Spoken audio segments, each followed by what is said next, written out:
Well, hello and welcome to this week's video blog titled The Journey to Wholeness. It's the day after Ash Wednesday, so blessing on your journey into Lent. One of the key parts of Lenten disciplines in the Christian tradition is to have more prayer as well as almsgiving and I've forgotten another one, but prayer is the topic for today. So, giving up things for Lent. So, you could try that. So prayer, if you're going to pray more and worship more and sacrifice more, how do you pray? How do you conceive prayer as a particular discipline for Lent? How do you pray?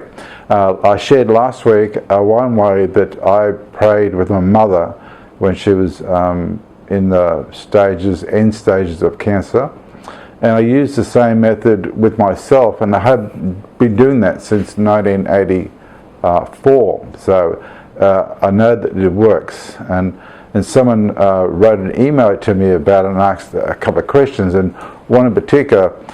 As I said last week, most people pray, so they say a prayer, they read the prayer of the book, read the prayer of the missal, and then they think, how do I take that prayer into the world? How do I take the prayer into my life? So I'm here praying, but my life in the world is out there. I said, I think that's a folly. It's the wrong place to begin to pray. So to follow up on last week's video blog, I'd like to suggest a couple of things. When we think about prayer, I think about the ideal and versus the real. When we think about the ideal and the real, if you think of the vows that are said in a wedding ceremony, which are prayers, and one says to the other, I take you for better, for worse, for richer, for poorer, in sickness and in health, and until death we do part. That is a prayer. It's vows, but it is a vowed prayer. It is also what I would call an ideal prayer. That's what people aim for.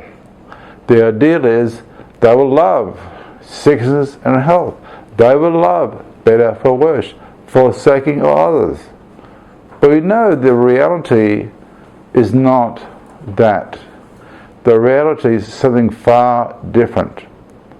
So we have to kind of recognize it, even as a familiar Christian prayers that in the Anglican tradition, the vows, the prayer vows at a marriage celebrant that leads the couple, they are really ideal. And we really pray that they grow into them. It's not where they are right now at the time. They grow into them. They're in the future. It means they're not here and they're not now. They're not here, they're somewhere else. And there are many prayers that we find in Scripture which have this structure. For example, Matthew, in his Gospel on the Sermon on the Mount, I'll just say it to point out the structure of the prayer. Jesus says, how the Beatitudes, chapter 5, verses 3, how blessed are the poor in spirit, the kingdom of heaven is theirs. Blessed are the gentle, they shall have the earth as inheritance. Blessed are those who mourn, they shall be comforted, and so on. Those prayers are future tense. They're not present tense. It's about the ideal. So we can pray and read the Scriptures, and it has a kind of, I want to be like that. I'm not like that, but I want to be like that, and pray for that. So really our eyes and our focus is on the not now, the not here, and the not real, I would suggest. So when you think about relationships, there is the ideal husband or wife, and there's the one you've actually got. You've got the ideal child, how they behave, And then there's an actual real child of God who behaves not like how you want or your ideal.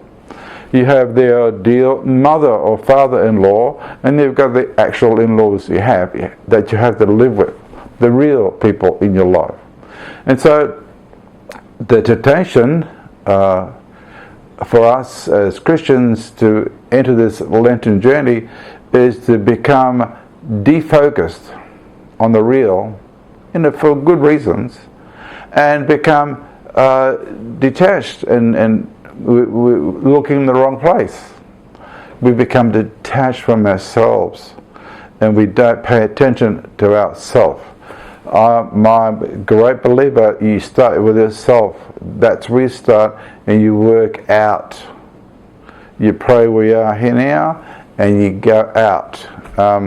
So we have this challenge between the real and the ideal. I also use for illustration for us this week a well-known psalm called Psalm 23. There are three versions in versions in the prayer book. I'm going to read the King James Version. The Lord is my shepherd, I shall not want. He maketh me to lie down in green pastures, and leadeth me beside still waters. He restoreth my soul.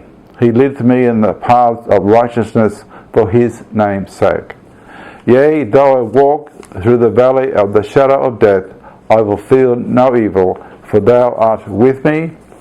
Thy rod and the staff, they comfort me. Thou preparest a table before me in the presence of mine enemies. Thou anointest my head with oil, and my cup runneth over. Surely goodness and mercy shall follow me all the days of my life, and I will dwell in the house of the Lord forever. I would say that is an ideal image of being in a relationship with God, who is the shepherd, and all these things that God does for us. Last weekend I attended a workshop seminar at Camp Michael, a folk school, and I signed up for a class in creative writing. And I did 5 pieces of work, and one of them is one I wish to share for you as an opportunity to pray Psalm 23, but in a very different, perhaps, kind of way. And I call it Psalm 23 Revisited, or otherwise, A Shepherd Laments. This is standing in the real and not reading it as the ideal. I am my own shepherd. I shall always be in want. I make me to lie down on brown straw, and lead me into troubled waters. I deplete my soul, and guide me along wrong pathways for my name's sake. Though I stumble through the valley of the shadow of life, I shall fear all evil. For I am alone. My rod and my staff disappoint me. I spread a small picnic before me in the absence of those who love me. I have no oil to anoint my head. My cup is cracked and empty. I hope goodness and mercy find me someday in my life, and I shall dwell in my house alone for a short time. It's challenging, maybe even painful, when we discover that we try to be our own shepherd, and we suffer in a real way the consequences of a depleted life, and living alone. That is to say, not in relationship. I don't mean living in a house with nobody. I mean living alone. People can live, be in a faith community, and the paradox, they are as alone as if they're on an island in the desert. And so I invite you to look below the surface. And perhaps this might help you to find a voice to pray about the real. We can be like that in our marriages, in our workplace, in our relationship with our children, friends, neighbours, church. And so where are you?